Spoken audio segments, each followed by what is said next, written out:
தெரியுமான்னு கேட்கும்போது அந்த பொண்ணு எனக்கு தெரியாதுன்னு சொல்லி சொல்கிறா. தெரியாதுன்னு சொன்னது உண்மையாகவே தெரியாதான்னு சொல்லி ஒரு குரல் பின்னாடி இருந்து வருது. பார்த்தா அந்த செவுத்தில் ப்ரொஜெக்டரில் ஒருத்தர் வராரு. வந்து உண்மையாகவே அந்த பொண்ணு யாருன்னு உனக்கு தெரியாதா அப்படின்னு சொல்லி கேட்குறாங்க. கேட்கும்போது நான் பண்ணினது தப்பு தான் சொல்லி அந்த பொண்ணு அழுகிறான்.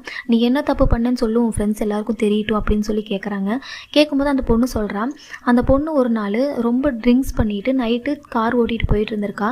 போகும்போது அங்கே பிளாட்ஃபார்மில் படுத்திருந்தவங்க மேலே காரை விட்டு கொன்னுட்டு அங்கேருந்து தப்பிச்சு போயிடுறா. அதை வந்து ஒரு பொண்ணு சின்ன பொண்ணு பார்த்துருக்குது. ஆனால் அவள் பெரிய பணக்கார வீட்டு பொண்ணுங்கிறதுனால வேற ஒருத்தர் வந்து பழி ஏற்றுட்டு போலீஸ் ஸ்டேஷனில் போய் சரண்டர் ஆயிடுறாங்க. இதை தெரிஞ்சுக்கிட்டு அவங்க இறந்து போனவங்களில் ஒருத்தர் போலீஸ்கிட்ட வந்து சண்டை போடுறாரு. தப்பு பண்ணது யாரோ அவங்களுக்கு தண்டனை கொடுங்க, எதுக்கு ஆள் மாறாட்டம் பண்ணுறீங்கன்னு சொல்லி பிரச்சனை பண்ணுறாரு. அதை போய் அந்த போலீஸ்காரர் அந்த பொண்ணுக்கிட்ட சொல்கிறனால அந்த பொண்ணு அந்த சின்ன பொண்ணை கூட்டிகிட்டு வந்து அவள் கூட இருக்கிற ரவுடிங்களை எல்லாம் வச்சு ரேப் பண்ணி கொலை பண்ண சொல்லிடுறான். அது மட்டும் இல்லாமல் அந்த கொலைக்கு காரணம் அவங்களுக்கு சப்போர்ட் பண்ண பேசின அந்த ஆள் தான் சொல்லி அந்த ஆளை அரெஸ்ட் பண்ணி தூக்கில் போட்டுருங்கன்னு சொல்லி சொல்கிறா. அதே மாதிரி போலீஸும் பண்ணிடுறாங்க. அவள் பண்ணின தப்பை அவள் சொல்லிடுறான். அதே மாதிரி இந்த பிஸ்னஸ்மேன் வந்து அவர் ஒரு ட்ரக் டீலராக இருந்திருப்பாரு.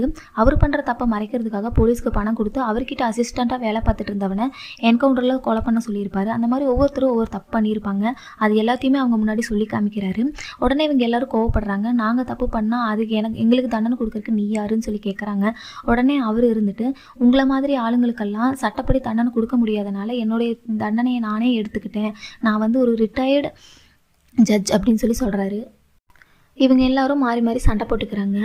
இதில் அவர் உங்களுடைய சாவு கன்ஃபார்ம் ஆயிடுச்சு, நீங்கள் இங்கேருந்து உயிரோடு தப்பிச்சு போகவே முடியாதுன்னு சொல்லிடுறாரு. அது மட்டும் இல்லாமல் நீங்கள் வந்த 10 பேரில் 9 பேர் தான் குற்றவாளி. ஒருத்தர் வந்து என்னுடைய பார்ட்னர்னு சொல்கிறாரு. அந்த பார்ட்னர் யாரும் நீங்கள் கண்டுபிடிச்சிங்கன்னா இங்கேருந்து தப்பிச்சு உயிரோட போயிடலான்னு சொல்லிடுறாரு.